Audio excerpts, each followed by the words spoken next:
நம்முடைய தாய் தந்தையாகிய கடவுளாலும் நம் ஆண்டவர் இயேசு கிறிஸ்துவினாலும் நம் அனைவருக்கும் அருளும் அமைதியும் உண்டாயிருப்பதாக. ஆமென். கண்களை மூடி ஆண்டவரை நோக்கி வேண்டிக் கொள்வோம். பேரன்பும் இரக்கமும் நிறைந்த எங்கள் அன்பின் நல்ல கடவுளே,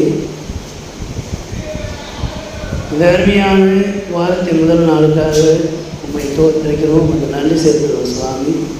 இந்த நாளிலும் ஆலயத்திலே ஒன்று கூடி வந்து உடைய பிள்ளைகளாகி நாங்கள் உம்மை தொழுது கொள்ளவும், எங்களுடைய பாவங்களை அறிக்கை செய்து உடைய இரக்கத்தை நாங்கள் மீண்டும் பெற்றுக்கொள்ளவும் ஆண்டவரை திரும்பி செய்திருக்கிறீர். நாங்கள் அறிக்கை செய்திருந்த விசுவாசத்திலே இன்னும் அதிகமாக பலப்படுவதற்கு உடைய வார்த்தைகளின் வழியாக எங்களை ஆற்றல்படுத்துகிறார்கள். திருமறையின் மறைவுகளை படித்து அது நாங்கள் விலகி கொள்ள உடைய ஆவியான வழியாக எங்களுக்கு உதவி செய்திடும். தொடர்ந்து எங்களை காத்துக்கொள்ளும். நீர் பேசும், நாங்கள் கேட்கிறோம். இயேசுவின் வழியை வேண்டுதல் செய்கிறோம் அன்பின் நல்ல கடவுளே. ஆமென். நோன்பு நாட்களின் 3ஆம் ஞாயிறு என்று சொல்லப்படுகின்ற இந்த நாளிலே படித்து சிந்திக்கும்படியாக முன்குறிக்கப்பட்டுள்ள நற்செய்தி பகுதி தூய யோவான் எழுதிய நற்செய்தி நூல் 8ஆம் பிரிவு திருவசனங்கள் 42 தொடங்கி 51 வரை அடங்கிய பகுதியை படிக்க நாம் அனைவரும் எழுந்திருந்து கவனமாய் கேட்போம்.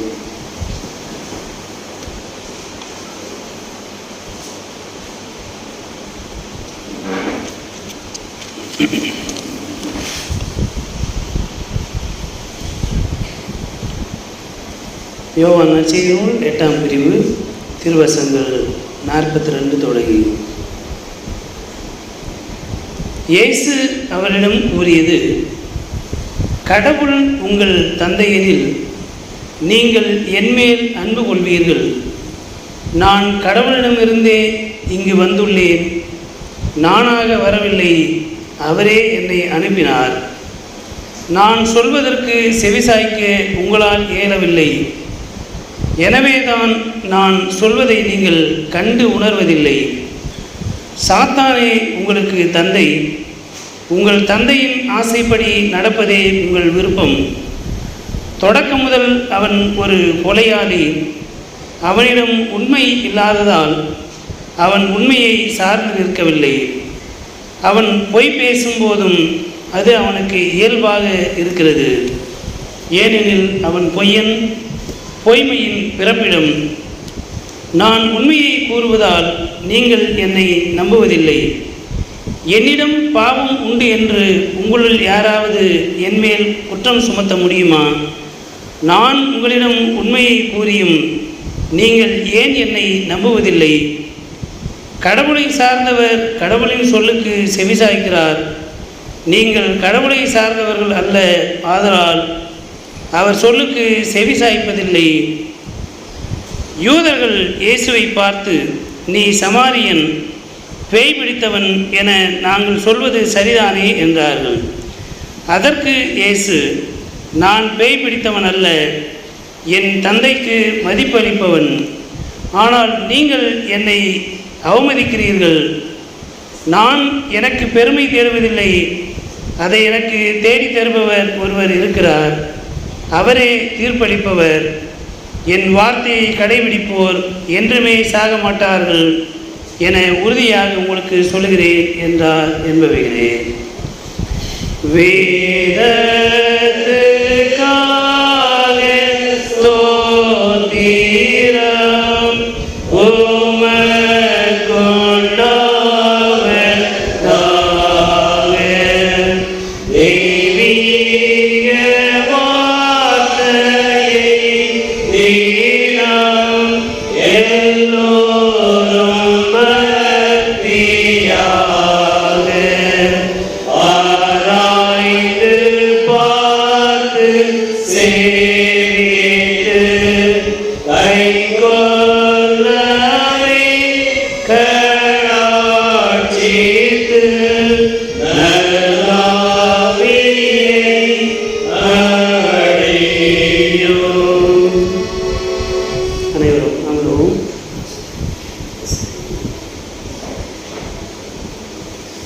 கிறிஸ்துவுக்குள் அன்பான இறைமக்களே, உங்கள் அனைவரையும் சிலுவைநாதர் இயேசுவின் திருப்பெயராலே வாழ்த்துகிறேன். இந்த நாள் ஒரு சிறப்புமிக்க நாள். உலக மகளிர் தினம், வேர்ல்ட் விமன்ஸ் டே என்று சொல்லி இந்த நாளை கொண்டாடுகின்றோம்.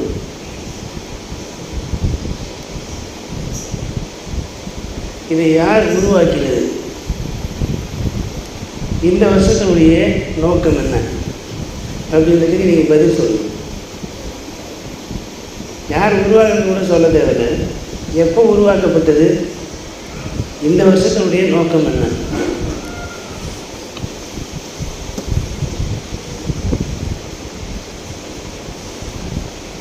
சரி, எத்தனை பேர் ஆண்ட்ராய்டு ஃபோன் வச்சுக்கிறோம்? எத்தனை பேர் வச்சுக்கிறோம்? எல்லாருமே வச்சுக்கிறோம். யாரெல்லாம் கூகுளில் போய் பார்க்குறோம்? யாரெல்லாம் யூடியூப் பார்க்குறோம்? யாரெல்லாம் ஃபேஸ்புக் பார்க்குறோம்? வாட்ஸ்அப் எல்லாமே பார்க்குறோம். விமன்ஸ் டே பற்றி என்ன சொல்லப்படுதுன்றது யாராலும் பார்த்தீங்களா?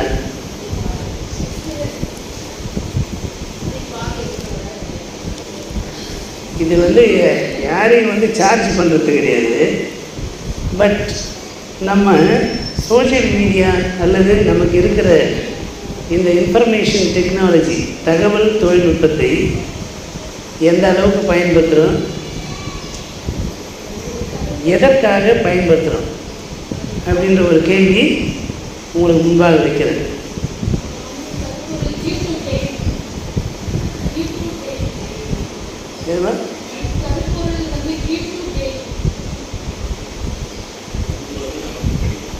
இந்த ஆண்டினுடைய விமன்ஸ் டேனுடைய theme rights, justice, action for all women and girls. பெண்கள் அப்படின்னு பொதுவாக, ஏன்னா வயது முதிர்ந்தவர்கள், மிடில் ஏஜ், விமன், லேடி, இப்படி பல வார்த்தைகள் பயன்படுத்துகிறோம் இல்லையா? ஓல்டு உமன் சொல்லுவோம், எல்டர் உமன் சொல்லுவோம், லேடின்னு சொல்லுவோம், கேர்ள் சொல்லுவோம், கேர்ள் சைல்டுன்னு சொல்லுவோம். Common term women. ஆனால் பெண்கள் மற்றும் குழந்தைகள், அதுவும் பெண் குழந்தைகள் அப்படின்ற வார்த்தையை வரலாறு தோறுமே முக்கியத்துவப்படுத்தப்பட்டிருக்கிறது.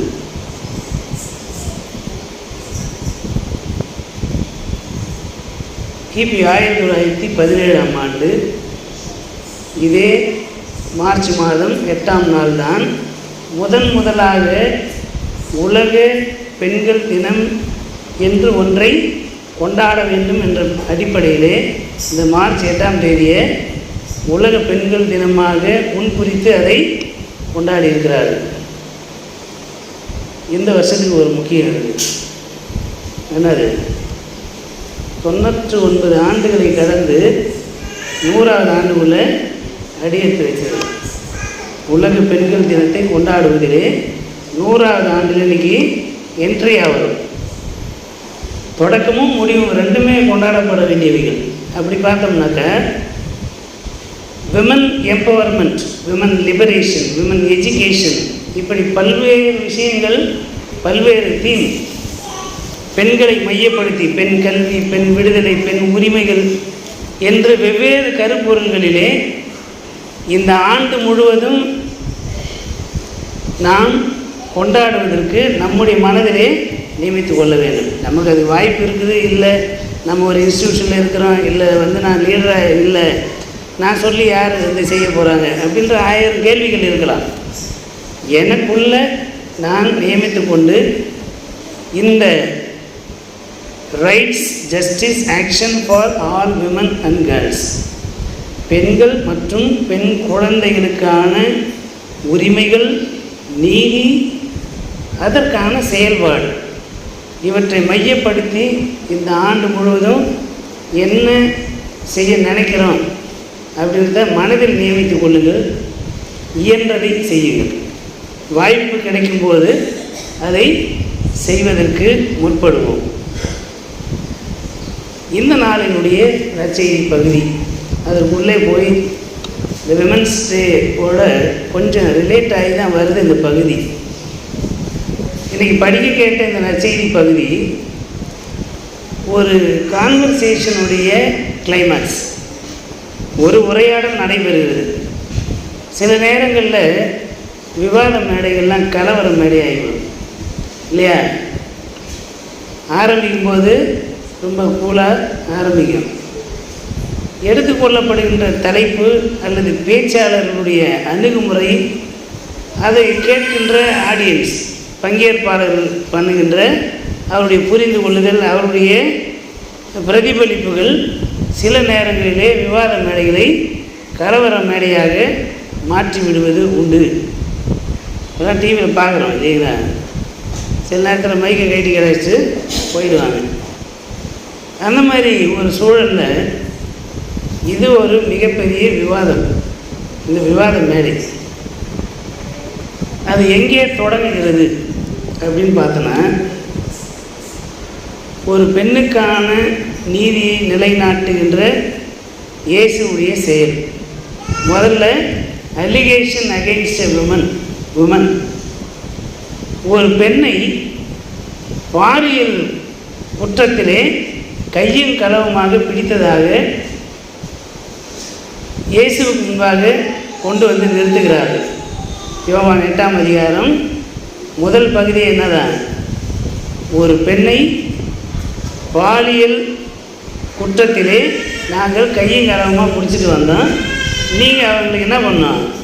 தீர்ப்பு வழங்கணும் என்று இயேசுவிடத்தில் கொண்டு வந்து நிறுத்துகிறார். இப்போ ஆண்டவர் இயேசு கீழே உட்கார்ந்து தரையில் எழுதுகிறார். என்ன எழுதினார் அப்படின்றதுலாம் யாருக்கும் தெரியாது. அப்புறம் நிமிர்ந்து பார்க்கிறார். நிமிர்ந்து பார்த்து, உங்களில் பாவம் இல்லாதவர் முதலாவது இந்த பெண் மேலே கல்லெறிய கடவுள். முதல்ல இந்த ஈவெண்ட் இருக்குல்ல, ultimately it is an injustice. என்னன்னா, ஒரு நபர் தனிப்பட்ட முறையிலே ஒரு பாவம் செய்வது என்பது வேறு. இப்போ வந்து சொல்கிறேன்னா, இவர் இந்த பையன் வந்து இப்போ படிக்கிற பையனா, பெரியவங்களை சொன்னாக்கா இது பொருந்துமா பொருந்தாத, ஒரு படிக்கிற பையன், பள்ளிக்கூடத்தில் படிக்கிற பையன் மேலே பள்ளிக்கூடத்தை ஹெட்மாஸ்டர்கிட்ட கம்ப்ளைண்ட், இந்த பையன் சிகரெட் பிடிச்சிருந்தான், இல்லை வந்து வீடி பிடிச்சிருக்கிறான், இல்லை வந்து மதுபானம் எழுதியிருக்கிறான், இதை நாங்கள் கையும் களவுமாக பிடிச்சோம் அப்படின்னு சொன்னால் அதில் ஒரு லாஜிக் இருக்குது. ஒரு நபரை பாலியல் குற்றத்தில் வந்து நாங்கள் பிடிச்சேன்னு ஓட்டுன்னு வந்து நிறுத்தினா, அந்த நபர் கூட இன்னொருத்தர் இருந்திருக்கணும்ல, அவர் எங்கே? அப்போது இந்த சமூகம் எந்த அளவிற்கு ஆணாதிக்கத்திலே உழன்று கொண்டிருக்கிறது என்பதை முதலாவது நாம் புரிந்து கொள்ள வேண்டும். இன்றைக்கும் நடக்கிறது. இன்றைக்கும் போலீஸ் ரோந்து போவோம், நாங்கள் வந்து விபச்சாரத்திலே இந்த பெண்களை எல்லாம் பிடிச்சிட்டு வந்தோன்னு சொல்லுவாங்க, தவிர அந்த பெண்களோடு யார் இருந்தாங்கன்றது அவங்களோட குற்றவாளியாக சீனுக்கு கொண்டு வருவதே கிடையாது. இதெல்லாம் இந்த சமூகத்தில் குறையோடி காணப்படுகின்ற மிக அதீதமான ஆணாதிக்கம், பெண்களுக்கு எதிரான அதீதமான வன்முறைகள். நம்ம பிளைனாக ஆணாதிக்கம் சொல்லிட்டு போயிட்டோன்னா, உண்மையான பிரச்சனை என்னன்னா, பெண்களுக்கு எதிரான வன்முறைகள், உளவியல் ரீதியாக உடல் ரீதியான வன்முறைகள். அப்படிப்பட்ட ஒரு வன்முறையை இந்த கூட்டம் செய்கிறது. இதுக்குள்ளே ரெண்டு விஷயம் இருக்கிறது. ஒன்று, அந்த பெண்ணை கல்லெறிந்து கொல்லணும், வாய்ப்பு கிடைச்ச இயேசுவை சொல்லுங்க மாட்டி ஒருத்தல இயேசுவையே கல்லெறிய வேண்டும் என்பது தான் அவருடைய நோக்கம். ஏன்னா யூத அன்றைக்கு இருந்த சூழலின்படி தீர்ப்பளிக்கின்ற அதிகாரம் இயேசுவினிடத்திலே இல்லை. அது பிரதான ஆசாரியனுடைய வேலை. தீர்ப்பளிக்கிறது பிரதான ஆசாரியனுடைய வேலை. ரிலீஜியனுக்குள்ளே போயிட்டோம்னா பிரதான ஆசாரியனுடைய வேலை. செக்குலர் சமூகத்துக்குள்ளே போனோன்னா அது ரோம காலனி ஆதிக்கத்தினுடைய ஆளுநருடைய வேலை. சட்டத்தை கையில் எடுக்கிறதுக்கு குடிமக்களுக்கு உரிமை கிடையாது, அதிகாரத்தில் இருக்கிறவங்க தான் உரிமை.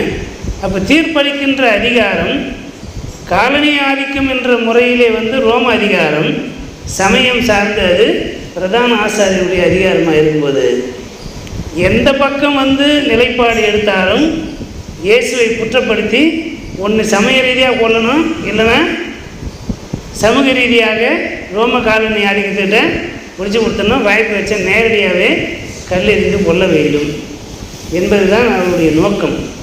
அப்படிப்பட்ட சூழலில்தான் எழுதுகிறார், நிமிர்ந்து பார்க்கிறார், உங்களில் பாவம் இல்லாதவன் கல்லெறிய கடவுள் என்று சொல்கிறார். திரும்பவும் கீழே எழுதுகிறார். மீண்டும் அவர் நிமிர்ந்து பார்த்தபோது ஒருவனும் அங்கே இல்லை, எல்லாரும் போயிட்டாங்க. இப்போ இந்த நாள் பெண்கள் தினமாக இருக்கிற போது பெண்களின் உரிமை, பெண்களை பாதுகாப்பதற்காக இயேசு எடுக்கின்ற அந்த action, rights, justice, action for all women and girls, அது அவர் வாழ்வதற்கான உரிமை அந்த பெண்ணுக்கு இருக்கிறது. அந்த பெண்ணுக்கு நீதி அங்கே தேவைப்படுகிறது. அப்போ அந்த இடத்திலே ஆண்டவர் இயேசு அந்த பெண்ணுக்கு வாழ்வதற்கான உரிமையை மீட்டுருவாக்கம் செய்து கொடுக்கிறார். தவறு செய்தார் செய்யவில்லை என்பது வேறு. ஆனால் ஒருவரை கொல்வதற்கான உரிமை யாருக்கு கிடையாது. ரெண்டாவது, இட் இஸ் எ ப்ரிஜுடிஷியல் ஆக்ஷன், ஒருதலை பட்சமான செயல்பாடு.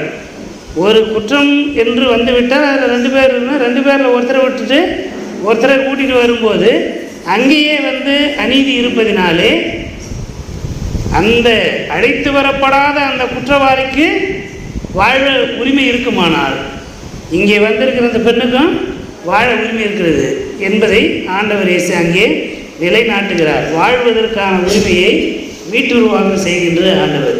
அப்படி செய்வதற்கு அவர் நீதி செய்கின்றவராக இருக்கிறார். பெண்களின் பாதுகாப்பை வெறும் பேச்சளவில் இல்லை, அதை செயலளவிலே நடத்தி காண்பிக்கிறார். எப்படி அப்படின்னா, கடைசி அவர் சொல்கிறார் பாருங்க, உன்னை கல்லெடுத்தாடி எவனுமே இல்லையாம்மா என்று கேட்டுவிட்டு, நானும் உன்னை கல்லெடுத்தாடி போகிறதில்ல, நீ போ, இனி பாவம் செய்யாத என்ற ஒரு வார்த்தை இருக்கும். அதில் 2 பொருள் இருக்கிறது. என்னன்னா, இனி பாவம் செய்யாதே என்று இயேசு சொன்னது உண்மையானால் அந்த பெண் பாவம் செய்திருக்கிறார், இனி பாவம் செய்யாதே என்று அவருக்கு ஒரு அட்வைஸ் கொடுக்கிறார். ரெஸ்டரேஷன் அண்ட் கவுன்சிலிங், அவருடைய வாழ்வை மீட்டு தருகிறார். இனி திரும்பவும் இந்த மாதிரி நம்ம கிராமத்தில் நிறைய வார்த்தைக்கு பயன்படுது, இந்த மாதிரி திட்டு பசங்க கூட சேராதுன்னு சொல்லுவோம் இல்லையா, அந்த மாதிரி ஆண்டவர் இயேசு அங்கே என்ன பண்ணுறாரு, இவனெல்லாம் உன்னை மிஸ்யூஸ் பண்ணுவான், திருப்பி அவனை தன்னை யோக்கியவனாக காண்பித்துக் கொள்வதற்கு உன்னை குற்றவாளி ஆகிடுவான், ரொம்ப கவனமாயிரு என்று ஆண்டவர் இயேசு அந்த பெண்ணுக்கு உணர்த்துகிறார் என்பது ஒரு பொருள். இன்னொன்று என்னன்னா, திருமறையில் இருக்கிற எல்லா வார்த்தையும் கடவுளோ அல்லது இயேசுநாதரோ சொன்னது கிடையாது. காலம் மறுவுகின்ற போது உண்மையாகவே அந்த பெண் தவறு செய்யாமல் கூட இருந்திருக்கலாம். ஆனால் வரலாறு கடந்து வருகின்ற போது இப்படிப்பட்ட தவறுகள் நடந்தால் அதை திருச்சபை எப்படி கையாள வேண்டும், அல்லது இந்த சமூகம் எப்படி கையாள்வது. உண்மையாகவே தப்பு பண்ணி அந்த பிள்ளை மாட்டி இருக்குது அப்படின்னாக்கா என்ன செய்கிறது, ஒன்றும் இல்லாமா. அப்போது கொலை செய்யக்கூடாது, மீண்டும் ஒரு வாய்ப்பு கொடு, திருந்தி வாழ்வதற்கு ஒரு வாய்ப்பு கொடு என்பதற்காக திருச்சபை அந்த வார்த்தை என்ன பண்ணிக்குது, உள்ள சேர்த்திருக்கிறது. இந்த 2 புரிதலோடும் நாம் திருமறை புரிந்து கொள்ளணும். நீங்கள் எப்படி புரிந்து கொண்டாலும் அது குற்றம் கிடையாது. கடவுள் அதை நீதியாக ஏற்றுக்கொள்வார் என்பதை நாம் மனதில் வைத்து கொள்ள வேண்டும். ஏன் இந்த பகுதியை இவ்வளோ தூரம் விளக்குறேன்னா, இந்த செயல் தெரிலனா இந்த பகுதி இப்போ படிக்க கேட்ட பகுதி ஏன் சொல்லப்பட்டது என்பது தெரியாமலே போயிடும். இப்போ என்ன பிரச்சனைனா, இந்த பெண்ணை காப்பாற்றிட்டாரு பாருங்க. 2 விதமான கோபம், 2-fold ஆங்கர், 2 மடங்கு கோபம் இப்போ அந்த மக்களுக்கு இருக்கிறது.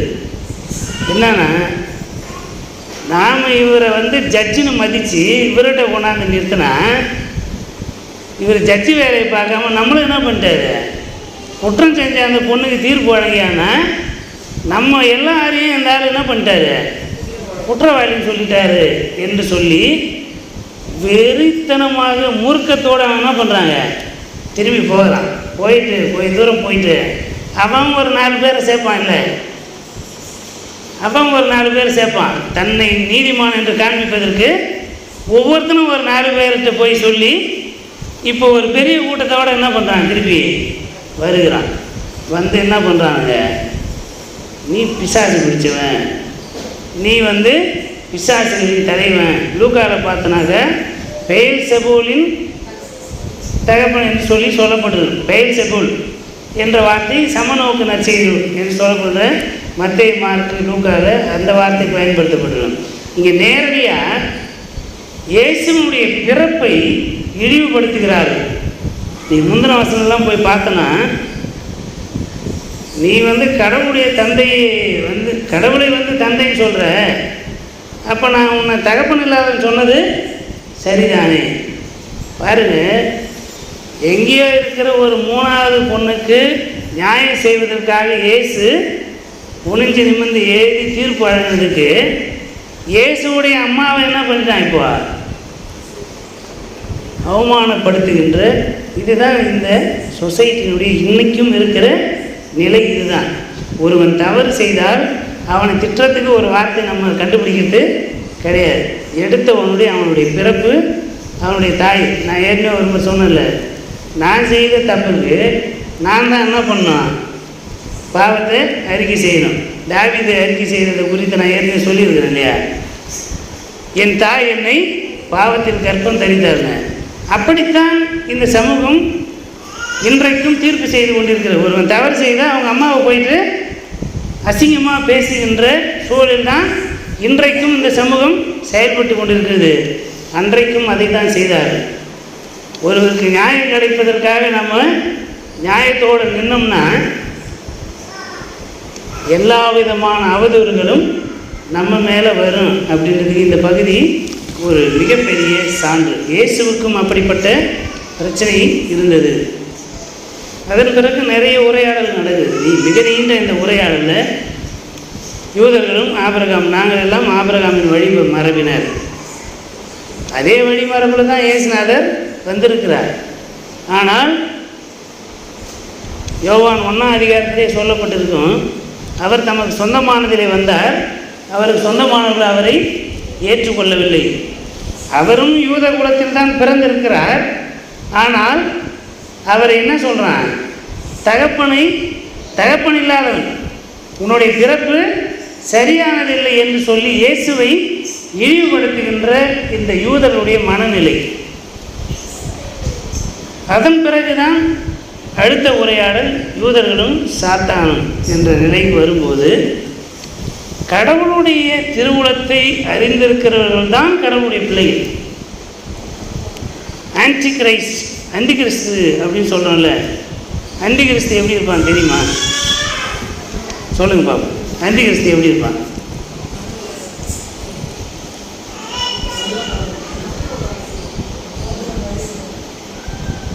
யாருமா? நாம் எப்படி நம்புகிறோமோ அப்படி இருப்பாங்க அப்படின்றது. அண்டிகிறிஸ்து எப்படி இருப்பான் சொல்லுங்க. கடவுளுடைய வசனத்தை திட்டமிட்டு மதிக்காமல் கீழ்ப்படியாமல் போய் கண்ணாடி முன்னாடி நின்று பார்ப்போம். வேறு யாரும் அண்டிகிறிஸ்து கிடையாது, நம்ம தான் அண்டிகிறிஸ்து. நம்ம எங்கேயோ இருக்கிறாங்க அண்டிகிறிஸ்து நினைக்கிறோம். நாமளே கிறிஸ்துவுக்கு எதிராக ஆன்டி கிரைஸ்ட். அண்டிகிறிஸ்துனா, அண்டின்ற வார்த்தைக்கு சாயங்காலம் ஒரு வார்த்தை இருக்குது தமிழில் இல்லையா? அண்டிகிறிஸ்துனா சாயங்காலத்தில் வருவார் நினச்சிருக்கோம். இப்படியெல்லாம் புரிதல்கள் இருக்கிறது. ஆனால் அது அப்படியே என்ன பண்ணிக்கிறாங்க, மொழிபெயர்ப்பு செய்திருக்கிறாங்க. ஆன்டி கிரைஸ்ட்ன்ற ஆங்கில வார்த்தையை அப்படியே தமிழ் படுத்திருக்கிறதுனால ஆன்டி கிறிஸ்துன்னு சொல்கிறான். ஆன்டி கிரைஸ்ட் கிறிஸ்துவுக்கு எதிரான மனநிலை உடையவர்கள், செயல்பாடு உடையவர்கள். யாரெல்லாம் கிறிஸ்துவையும் கிறிஸ்துவின் சிந்தனைகளையும் கிறிஸ்துவின் வார்த்தைகளையும் ஏற்க மறுக்கிறார்களோ அவள் அத்தனை பேருமே ஆன்டி கிறிஸ்து தான். அப்போ யாருமே கிறிஸ்தவம் கிடையாதா அப்படின்னா, நாம் எல்லாரும் கிறிஸ்தவர்கள் தான். எப்பொழுதெல்லாம் நாம் கடவுளுடைய வார்த்தைக்கு கீழ்ப்படியாமல் போகிறோமோ அப்போது நம்மில் நாம் கிறிஸ்துவுக்கு எதிரானவர்களாக மாறிப்போகின்றோம். ஒரு பழைய கதை ஒன்று இருக்குது. ஒரு நல்ல ஓவியன் இயேசு கிறிஸ்துவை நான் வரையணும், நான் உனக்கு இவ்வளோ பணம் கொடுத்துட்றேன் என்று சொல்லி ஒரு 5000 ரூபான்னு வச்சுக்குவேன். நான் வரைஞ்சி முடிக்கிற வரைக்கும் நீங்கள் இந்த ஜெஸ்டர் மாறாமல், இந்த பொசிஷன் மாறாமல் உட்காந்துருங்க, இயேசு கிறிஸ்துவை நான் வரையணும், எதுக்கு இது சன்மானமாக நீங்கள் இதை வாங்கிங்க அப்படின்னு சொல்லிட்டேன். அப்போ இயேசுவை வரைய ஒரு படத்தை அந்த மனிதனை வரைகிறான். அந்த படத்தை வரைந்து முடித்த பிறகு இவர் தான் இயேசு என்று சொல்லி டிஃபைன் பண்ணிவிட்டு அதை மார்க்கெட்டைஸ் பண்ணி நிறைய பணம் சம்பாதிக்கிறான். கொஞ்ச நாள் கழிச்சு யூதாஸ் காரியத்தை எப்படி இருப்பான் என்று ஒரு படத்தை வரைவுன்னு சொல்லிட்டு அதேமாரி ஒரு இடத்துக்கு போனோம். அப்போது எங்கெங்கேயோ போய் தேடி பார்க்குறான், சரி ஆள் கிடைக்கல. அப்புறம் எப்படியோ சரி இவனை வரைஞ்சிக்கிறான் அப்படின்னு சொல்லிட்டு அவன்கிட்ட போயிட்டு, நான் உன்னை வரையணும், எனக்கு ஒரு யூதாஸ் காரியத்தினுடைய படத்தை வரையணும், அதனால் நான் உனக்கு இவ்வளோ பணம் கொடுத்துட்றேன், நீ கொஞ்ச நேரம் ஆடாமல் அசையாமல் இப்படியே உட்காருப்பா அப்படின்னு சொன்னான். சொல்லி முடிச்சுட்டு அதேமாதிரி படம் வரையப்படுகிறது. வரைந்து முடித்த பிறகு யூதாஸ் காரியத்து மிக அழகாக இருக்கிறான். பணமும் கொடுக்கப்பட்டது. அவன் கிளம்புற நேரத்தில் அவன் கூப்பிட்டாங்க, வாங்க அப்படின்னா. அந்த ஓவியரை பார்த்து அந்த மனிதன் கூப்பிடுகிறான். எனக்கு தெரியல அப்படின்னு கேட்டான். யாருன்னு ஒன்று தெரியலையப்பா, முன்ன பின்ன பார்த்ததே இல்லையே அப்படின்னா. கொஞ்ச நாளைக்கு முன்னால் இயேசுநாதர் படம் வரைந்து வந்தியே, அந்த ஆள் நான் தான் அப்படின்னா.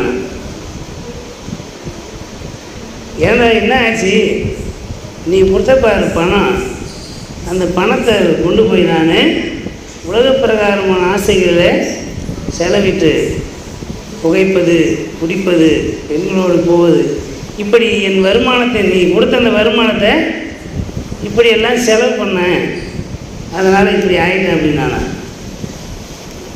எனக்கு அன்பானவர்களே, கிறிஸ்துவும் நாம் தான், சாத்தானும் நாம் தான். அதை எது முடிவு செய்கிறது என்றால் நம்முடைய சிந்தனைகள், நம்முடைய பேச்சுகள், நம்முடைய செயல்கள் தான் அதை வடிவமைக்கின்றன. உபவாச சாம்பல் பதனி சொன்னோம் இல்லையா, நீங்கள் உலக பிரகாரமாக சாதாரணமாக பட்டினியாக இருந்தால் நம்ம என்ன தான் ஃப்ரெஷ்ஷாக இருக்கிற மாதிரி எல்லாம் மேக்கப் போட்டாலுமே there is a tiredness reveal in our face. ஆனால் கர்த்தருக்காக வைராக்கியம் கொண்டு நம்ம ஒரு வேளை சாப்பிடாமல் இருந்தோன்னா நம்மளை அறியாமலே ஒரு பிரகாசம் முகத்தில் இருக்கும் அப்படின்னு சொன்னோம் இல்லையா.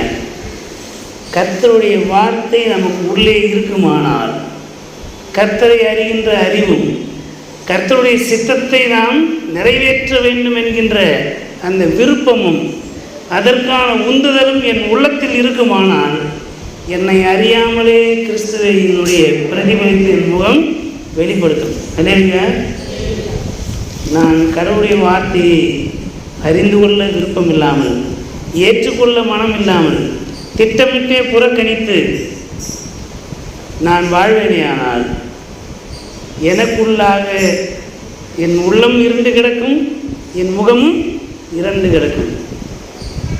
ஆக கடவுளுடைய நோக்கத்தை நாம் அறிந்து வாழ்கின்ற மக்களாக இருக்க வேண்டும். கடவுளுடைய சித்தத்தை அறிந்து அதன்படி செய்கிறவர்களாக இருப்பதற்கு நாம் அழைக்கப்படுகிறோம். இந்த நாளினுடைய திருப்பாடல் 15வது திருப்பாடல் பார்த்தோன்னா, சில திருப்பாடல்கள் சில திருமறை பகுதிகளை நீங்கள் இப்படி ஒப்பிட்டு பார்க்கலாம். சங்கீதம் 1 2 மனிதனை பற்றி சொல்லியிருக்கோம். துன்மார்க்கன், சன்மார்க்கன், தீய வழி பொல்லாதவன், நல்லவன். எரேமியா 17ஆம் அதிகாரம் 5 முதல் 8 வசனத்தை எடுத்து பார்த்தோன்னா, கர்த்தரையே தன் நம்பிக்கையாக கொண்டிருக்கிற மனிதன் பாக்கியவான். மனிதரை தன் நம்பிக்கையாக கொண்டு மாம்சமானதை தன் புயபலமாக்கி கொண்டு கர்த்தரை விட்டு விலகுகிற இருதயம் உள்ள மனுஷன் சபிக்கப்பட்டவன் என்று சொல்லி 2 விதமான மனிதனை குறித்து எரேமியா அங்கே சொல்லியிருப்பார். அதனுடைய பலன் என்ன என்பதையும் அங்கே சொல்லியிருப்பார். மனுஷன் மேலே நம்பிக்கை வைக்கிறவன் பசுமையான மழை நல்ல மழை பெய்து எல்லாமே இருந்தாலும் அன்புற வெளியிலே கரளையாய் போன செடிக்கு முழு செடிக்கு ஒப்பாக இருக்கிறான் என்று சொல்லியிருப்பார். கர்த்தரை தன் நம்பிக்கையாக கொண்டிருக்கிற மனிதன் வெயில் அடித்தாலும் மழை அடித்தாலும் புயல் அடித்தாலும் காற்று அடித்தாலும் தன் காலத்தை தன் கனியை கொடுக்கிறவனாக இருப்பான்னு சொல்லி சங்கீதம் 1 படிக்கிறோம். எரேமியா 17ஆம் அதிகாரம் 5 முதல் 8 வசனத்திலும் படிக்கிறோம். அதே சிந்தனைகளை இந்த பகுதியில் பார்த்தோமானால் அதே சிந்தனை இங்கே இருக்கும். ரைட்டுங்களா? அந்த விதமான ஒரு வாழ்வு யார் கர்த்தருடைய பருவத்திலே ஏறுவான்? யார் ஆலயத்துக்குள்ளே வருவதற்கு தகுதியானவர் அப்படின்னா, கைகளில் சுத்தம் உள்ளவனும் இருதயத்தில் மாசு இல்லாதவனுமாயிருந்து தன் ஆத்துமாவை மாயைக்கு ஒப்பு கூடாமலும் கபடாய் ஆணையிடாமலும் தன் சகோதரத்திலே வட்டி வாங்காமலும் இருப்பவன் தான் கோயில் உள்ள வருவதற்கு தகுதியானவன் தான். ஏதோ ஒரு இடத்துல நம்ம எல்லாருமே வீக்னஸ், ஏதோ ஒரு வீக்னஸ் நமக்குள்ளே இருக்கும். இல்லாமல் இருக்க முடியுமா? முடியாது. புரியுதுங்களா? எல்லாருக்குள்ளேயும் ஏதோ ஒரு வீக்னஸ் இருக்கும். இல்லாமலே இருக்க முடியுமா? இருக்க முடியாது. இருக்கணும். எப்படி இருக்க முடியும்? அதற்கு தான் நமக்கு ஒரு கூடுதலான பலம் தேவைப்படுகிறது. அதுதான் கடவுளுடைய ஆவியானவர். கடவுளுடைய ஆவியானவர் நமக்கு உள்ளே இருப்பாரானால் நம்முடைய சிந்தனைகள், பேச்சுகள், செயல்கள் யாவும் கடவுளுடைய வசனங்கள், ஆண்டவருடைய கட்டளைகள், அவருடைய நியமங்கள், அவைகளை நாம் படிப்பதிலும் கவனிப்பதிலும் அவைகளை குறித்து பேசுவதிலும் அவைகளை நிலைநாட்டுவதிலும் நாம் எப்பொழுதும் நிலைத்திருக்க முடியும்.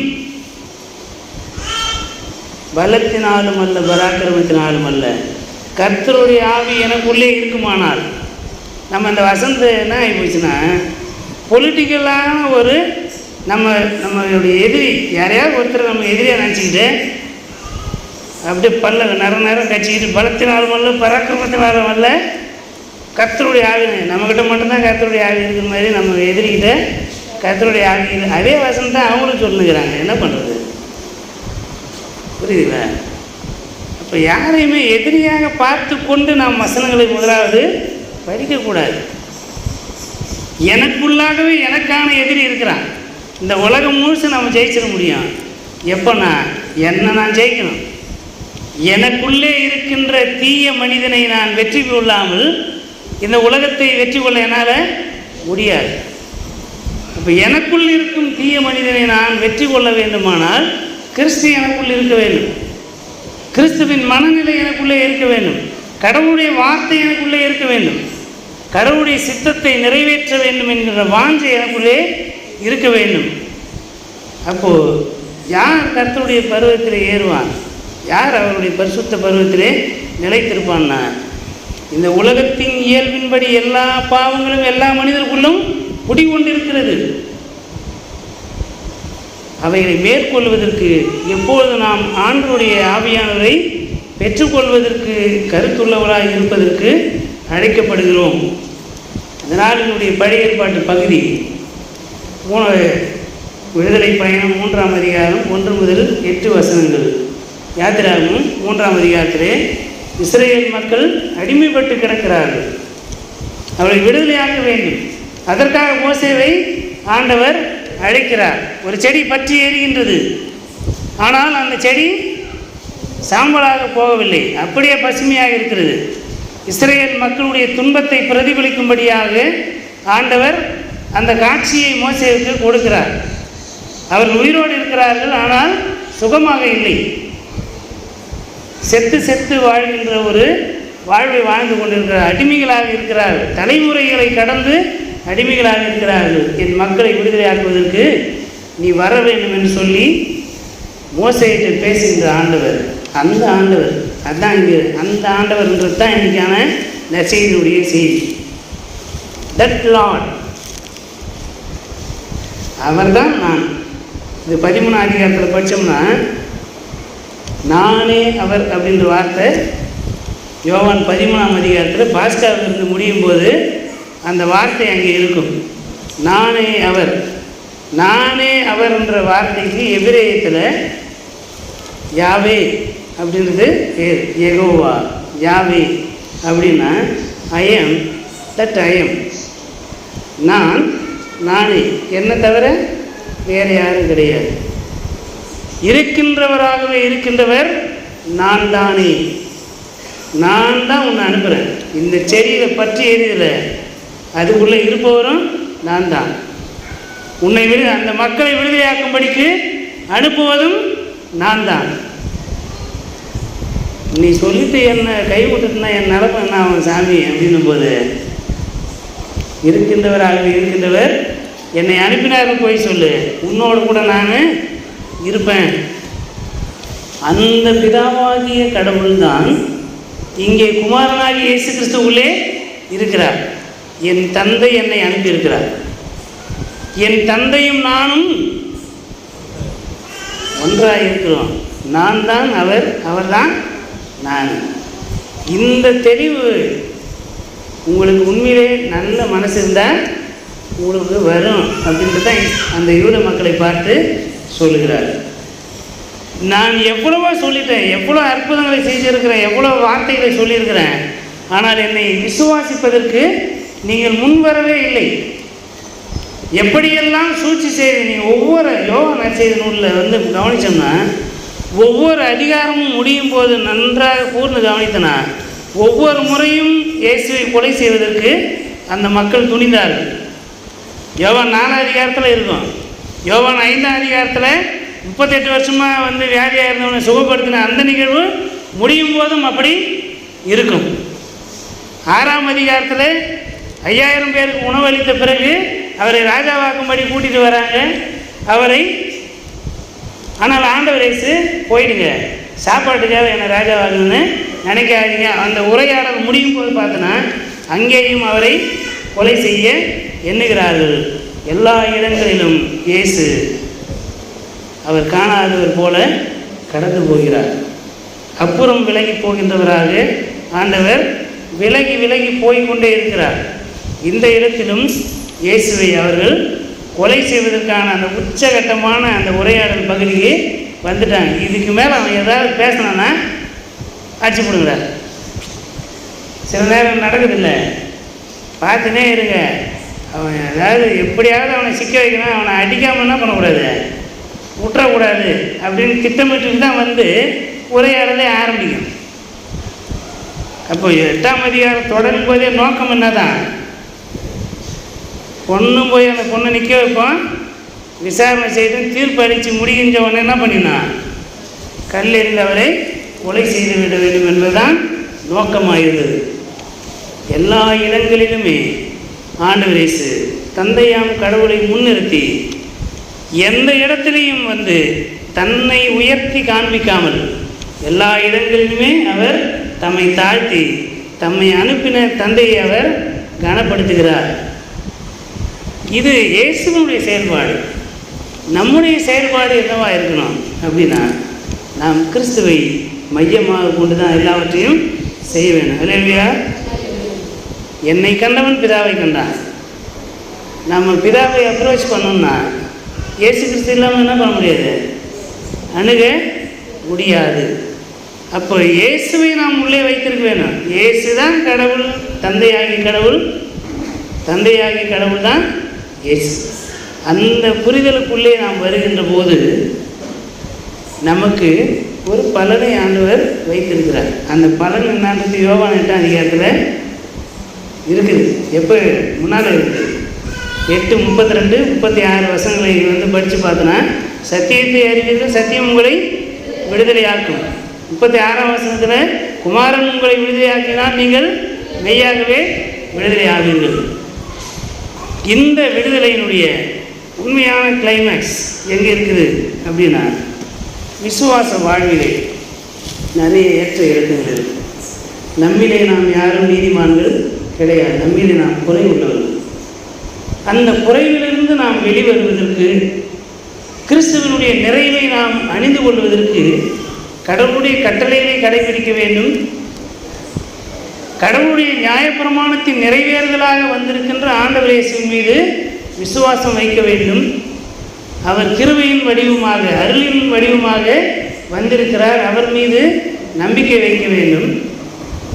அந்த நம்பிக்கை வைக்கிற போது அவருடைய ஆவியானவர், யோவான் 14 படிப்போம் இல்லையா, பிதாவிலிருந்து புறப்படுகிறவரும் என்னிலிருந்து புறப்படுகிறவரும் பிதா அனுப்ப போகிறவருமாகிய சத்தியபரனாகிய தேற்றரவாளர் பரிசுத்த ஆவியானவர் உங்களுக்குள்ளே வாசமாயிருப்பார் என்று படிக்கிறோம். யோவான் 14ஆம் அதிகாரம் 26வது வசனத்திலே அந்த வார்த்தை இருக்கும். என்னிலிருந்து புறப்படுகிறவர் பிதா அனுப்ப போகிறவர் தான் பரிசுத்த ஆவியானவர். அந்த பரிசுத்த ஆவியானவர் நம்மோடு இருக்கிற போது நமக்குள்ளாக இருக்கின்ற விசுவாச குறைவுகள், கிறிஸ்துவை பிரதிபலிப்பதற்கு தடையாக இருக்கின்ற காரியங்கள், சக மனிதருக்கு விரோதமாக பாவம் செய்ய தூண்டுகின்றவைகள், இந்த பெண்கள் தினத்திற்குள்ளாக இருந்து நாம் இதை புரிந்து கொள்ள வேண்டுமானால், பெண்களுடைய உரிமையை பறிப்பது, பெண்களுக்கான நீதியை மறுப்பது. அண்மையில் ஒரு உரையாடல் போய் கொண்டிருக்கிறது. இந்த 33% பெண்களுக்கு கொடுப்பதற்கு சட்டம் இருக்குன்னு சொல்கிறாங்க இல்லையா, யாரை கேட்டு ஏழுங்க? மக்கள் எல்லா விஷயமும் எப்படி வந்து வரையறுக்கப்பட வேண்டுமானால் மக்கள் தொகையை அடிப்படையாக வைத்து தான். 50% பெண்கள் 50% ஆண்கள் இருந்தால் ப்ராப்போர்ஷனேட்டாக இந்த உலகம் இயங்குகிறது. ஒரு மாநிலமாக இருக்கட்டும், ஒரு நாடாக இருக்கட்டும், மக்கள் தொகை கணக்கெடுப்பு, வாக்காளர் கணக்கெடுப்பு, இத்தனை வாக்காளர்கள் பெண் வாக்காளர்கள், இத்தனை ஆண் வாக்காளர்கள், பெண் வாக்காளர்களுடைய வாக்கு வந்து இந்த கட்சிக்கு அதிகமாக இருக்குது, ஆண் வாக்காளர்கள் இவங்களுக்கு அதிகமாக ஓட்டுப்படும், இதெல்லாம் கணக்கு எழுதுறாங்கல்ல. 33% தான் பெண்கள் இருக்கிறாங்களா? இல்லை. எப்படி பார்த்தாலும் 45% குறைவது கிடையாது. 47, 48, 49, சில நேரங்களில் சில மாநிலங்களில் 50% சரியாகவே இருக்கக்கூடிய சூழல்கள் எல்லாம் இருக்கிற போது யார் இந்த 33% ஏறுந்து? அப்போ இன்று வரையிலும் தவறான ஒரு சட்டத்தை மேற்கோள் காட்டுறோமே தவிர நாம் 50% உரிமை பெறுவதற்கு யாரும் கைட் பண்ணவும் இல்லை, யாரும் முன் வந்து போராடவும் இல்லை. எழுதப்பட்டிருக்கிறதை கடைபிடிப்பதற்கு அதை கிளைம் பண்ணிட்டா பெரிய சாதனை நினைக்கிற அளவுக்கு தான் மாதர் சங்கமும் இருக்கிறது, இந்த சமூகமும் இருக்கிறது. எல்லாருடைய உரிமைக்காக மாதர் சங்கம் போராடுதா அப்படின்னா இல்லை. ஆளுங்கட்சியினுடைய பெண்கள் பாதிக்கப்பட்டால் அங்கே இருப்பாங்க, இல்லைன்னா இருக்க மாட்டாங்க. உயர்ஜாதி பெண்கள் என்றால் இருப்பாங்க, தாழ்த்தப்பட்ட பெண்கள் என்றால் அங்கே இருக்க மாட்டாங்க. இது பெண்களுடைய ஐக்கியத்தை சேதப்படுத்துவதற்காக சொல்ல, எங்கே நாம் குறை உள்ளவராக இருக்கிறோம் அப்படின்ற விழிப்புணர்வை நாம் பெற்றுக்கொள்ளாவிட்டால் நாம் உண்மையான விடுதலையை பெற முடியாது. இயேசு ஆண்டவர் உண்மையான விடுதலைக்கு நம்மை வழிநடத்துகின்றவராக இருக்கிறார். ஆகவே இந்த பெண்கள் தினத்திலே குமாரன் உங்களை விடுதலையாக்கினால் மெய்யாகவே விடுதலையாவீர்கள், சத்தியத்தை அறிவீர்கள். இந்த சமூகம் எப்படி இயங்குகிறது, எது உண்மை எது சத்தியம் என்பதை அறிந்து கொள்வதற்கான தேடல் நமக்கு இருக்கின்ற போது நம்முடைய உரிமைகளை பெற்றுக்கொள்ள முடியும், நமக்கு நியாயத்தை நாமே எழுத முடியும். அது செயல்பாட்டு வடிவிலே வர வேண்டும். அதற்கு ஆண்டவர் இயேசு இன்றைக்கு ஒரு பெண்ணுக்கு நீதி செய்ய போய் தான் இப்போ என்ன பண்ணுறாங்க, கல்லை அடிக்கிறதுக்கு காத்துனுக்கிறாங்க.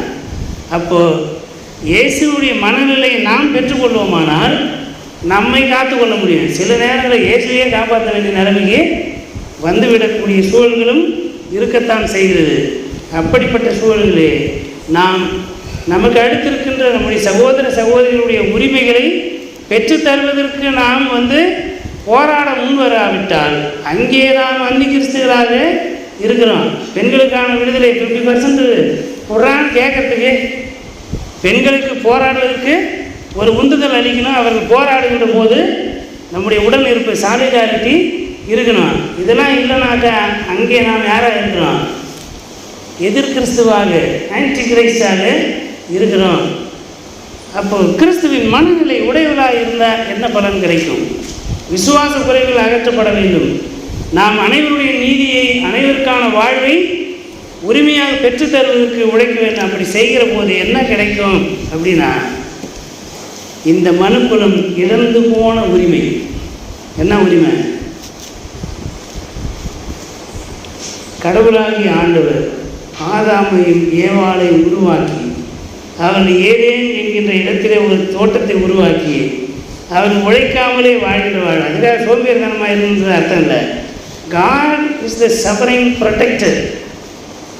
கடவுள் மேலாண்மை மிக்க ஒரு பாதுகாவலர்.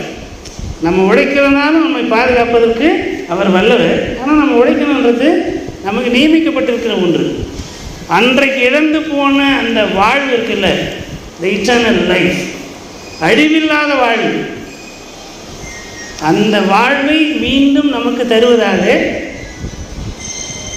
வெளிப்படுத்தும் விசேஷம் 2ஆம் அதிகாரம் 6-7 வசனங்களில் திரும்ப அந்த உரிமை என்ன பண்ணுறாரு?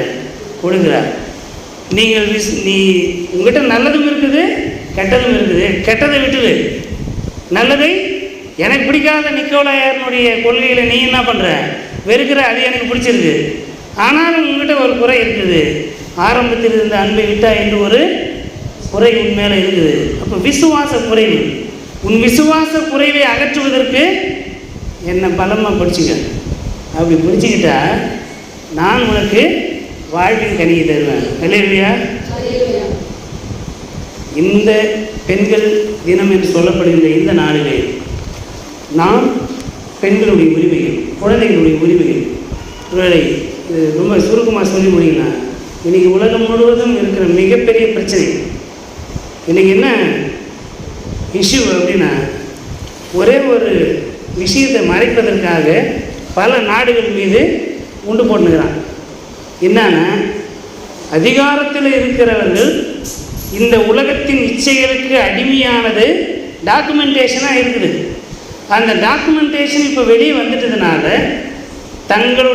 தங்கள் பக்கம் இருக்கின்ற மக்களுடைய கவனத்தை திசை திருப்புவதற்காக உலக நாடுகளுக்குள்ளே சண்டையை உருவாக்கி உண்டு போட்டு மக்களை அழிக்கிறார்கள். அந்த ஃபைல் சொல்கிற செய்தியும் ஒன்று தான். அதே செயலை தான் திரும்பவும் போர் மூலமாகவும் செய்திருக்கிறான். என்ன, அங்கே குழந்தைகளுக்கு எதிரான பாலியல் வன்முறை செய்யப்பட்டிருக்குது. அது டாக்குமெண்டேஷனாக இருக்குது. திரும்பவும் என்ன பண்ணுறான்? போர் தொடுக்கிற பேரில் பள்ளிக்கூடத்து மேலே போய் குண்டு போட்டு 167 குழந்தைகள் ஈரான் நாட்டிலே இறந்து போயிருக்கிறார்கள். பெரும்பான்மையானவர்கள் பெண் குழந்தைகள். எனக்கு அருமையானது, நாம் உணர்வுபூர்வமாக கிறிஸ்துவை வெளிப்படுத்துவதற்கு, பிரதிபலிப்பதற்கு நாம் முயற்சி செய்வதற்கு அழைக்கப்படுகிறோம். சும்மா ஏதோ வருகிறோம், பைபிளை படிக்கிறோம், பிரசங்கத்தை கேட்குறோம் அப்படின்றது இல்லை. நம்முடைய விசுவாச செயல்பாட்டுக்கு போகாவிட்டால் நாம் கற்றது கேட்டது எல்லாமே வீண். ஒருவேளை நம்மை சுற்றிலும் நம்மை அறியாமலே நம்முடைய கண்களுக்கு தெரிந்த சின்ன சின்ன விஷயங்கள் நடந்து கொண்டிருக்கும். அவற்றையெல்லாம் நாம் கண்டிப்பதற்கு, அது சட்ட ரீதியாக அணுகி அதை பாதுகாப்பதற்கு நாம் துணிச்சலை வளர்த்து கொள்வதற்கு இந்த நாளிலே அழைக்கப்படுகிறோம். என் குழந்தை பாதிக்கப்பட்டால் நான் என்ன செய்வேன்? என் பிள்ளையை கொண்டு போய் நடுத்தெருவில் இந்த பொண்ணை பாலியல் குற்றத்தில் பிடிப்பட்டான்னு சொல்லுவோமா? அப்படி மறைக்கிறதுனால என் குழந்தையை பாலியல் இச்சைக்கு தூண்டுவது என்பது பொருள் அல்ல. அந்த கேரிங் அண்ட் கன்சர்ன் நம்ம வீட்டுக்கு அப்புறம் இருக்கிற பெண்கள் மீது இருக்குதா? அனாவசியமாக வார்த்தைகளை விட்டுட்டு போகின்ற சூழல்கள் இருக்கிறது. தன் கணவன் தனக்கு வேணும்னு கேட்குற ஒரு பொண்ணை விபச்சாரி பேசுகின்றவர்கள் எல்லாம் இன்றைக்கு அரசியல் தலைமைத்துவத்துக்குள்ளே வர நினைக்கிற ஒரு மோசமான சூழல் இருக்கிறது. இவைகள் எல்லாம் கட்சி பாகுபாடு என்பதல்ல. அந்த பிரச்சனையை எப்படி அணுகுவது? இவங்களுக்கு ஓட்டு போடணும், அவங்களுக்கு ஓட்டு போடணும், அது அல்ல செய்தி. எப்படி நாம் ஒரு பிரச்சனையை அணுகுகிறோம், பெண்களுக்கான பிரச்சனையை எப்படி நாம் அணுகுகிறோம், அதை மேற்கொள்வதற்கு என்ன செய்கிறோம், அதில் நம்முடைய பங்களிப்பு என்ன? Rights, justice, action for the women and girls. இதற்காக நாம் என்ன செய்ய போகிறோன்றதை இன்றைய நாளுடைய இந்த செய்தி, இந்த அருளுரை பகுதி, இவை எல்லாவற்றையும் நாம் கேட்டிருக்கின்ற செய்திகளை ஒருங்கிணைத்து அதன் மூலமாக நாம் என்ன செய்ய போகிறோம் என்ற அறைகூவலை நமக்குள்ளே மனதில் ஏற்படுத்தி கொண்டு நம்மை நம் ஆண்டவருக்கு ஒப்பு கொடுப்போம். இந்த உலக மகளிர் தினம், இந்த 100வது ஆண்டு பெண்களுக்கு பாதுகாப்பான ஆண்டாக இருக்கு. பெண் குழந்தைகளுக்கு பாதுகாப்பான ஆண்டாக உரிமைகள், நியாயங்கள் செயல்பாடுகளாக மாறுவதற்கான ஒரு ஆண்டாக இருப்பதற்கு ஆண்டவர் தம்முடைய ஆவியான வழியாக எல்லாருடைய உள்ளத்திலும் செயல்பட்டு வழிநடத்தி காப்பாராக. இந்த வார்த்தைகளை ஆண்டவர் நமக்கு ஆசீர்வதித்து வழிநடத்தி காப்பாராக. ஆமென். கண்களை மூடி ஆண்டவர் நோக்கி வேண்டிக் கொள்வோம்.